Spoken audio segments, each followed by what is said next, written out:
नमस्कार. काकडीची कोशिंबीर करायची होती, पण फ्रीजमध्ये काही दहीच नव्हतं.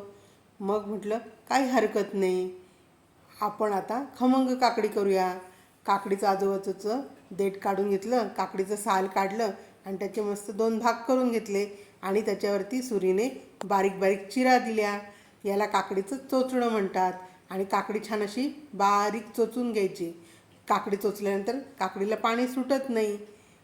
ती मस्त वाडग्यात काढून घेतली आणि त्याच्यावरती मस्त साखर, मीठ, दाण्याचं कूट, कोथिंबीर टाकून घेतली. आता आपल्याला फोडणी द्यायची त्याच्यावरती.